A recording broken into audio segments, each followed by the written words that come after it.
প্রতি বছরের মতো এবারও রাজ্যের কৃতী খেলোয়াড়দের সম্মান জানালো ত্রিপুরা ক্রীড়া সাংবাদিক ক্লাব। মঙ্গলবার ক্রীড়া সাংবাদিক ক্লাবের উদ্যোগে বার্ষিক পুরস্কার বিতরণ অনুষ্ঠিত হয় আগরতলার একটি বেসরকারি হোটেলে। গত বছর জাতীয় এবং আন্তর্জাতিক স্তরে রাজ্যে হয়ে যারা সুনাম অর্জন করেছেন, এরকম 8 জন খেলোয়াড়কে দেওয়া হয় বর্ষসেরার সম্মান।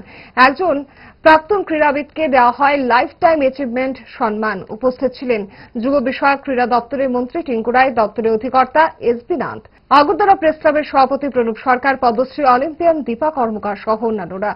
ক্রীড়ামন্ত্রী টিঙ্কু রায় বলেন, ত্রিপুরার প্রত্যেকটি খেলোয়াড়দের পাশে দাঁড়িয়ে উৎসাহ যোগাচ্ছে সরকার, কারণ প্রত্যেকটি খেলোয়াড় যেন অনুভব করেন এই সরকারটা আমার। আমাদের ত্রিপুরা রাজ্যের পূর্ণ রাজ্যের মর্যাদা পেয়েছে 52 বছর পেরিয়েছে।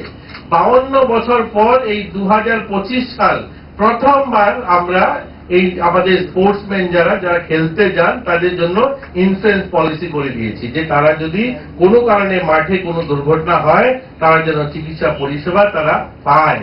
এটা কত বছর? 52 বছর পর। এতে কি প্রমাণ করে? এতে প্রমাণ করে যে আমাদের রাজ্যের মাননীয় মুখ্যমন্ত্রীর সদিচ্ছা, খেলোয়াড়দের প্রতি ভালোবাসা, এটা প্রমাণিত হয় যে আমরা আমাদের ছেলেমেয়েদের চাই।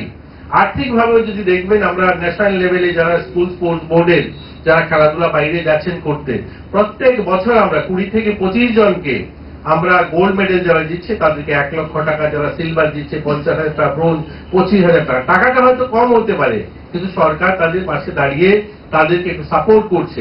আমরা এটা বোঝাতে চাই যে প্রত্যেকটা মানুষ, প্রত্যেকটা খেলোয়াড়ের জন্য ফিল করে, তারা যেন অনুভব করে যে এই সরকারটা আমার। আমরা যেন প্রত্যেকটা খেলোয়াড়ের জীবনটাকে স্পর্শ করতে পারি, তাদেরকে সেই অনুভূতি দিতে পারি যে আমার সরকার আমাকে ছেড়ে নয়, আমার সরকার আমার পাশে রয়েছে। ভালোবাসা বদলায়নি, আর বদলায়নি তারা। 5 দশক ধরে গ্যাস, অম্বল ও পেটের সমস্যা একমাত্র সমাধান গ্যাস নল।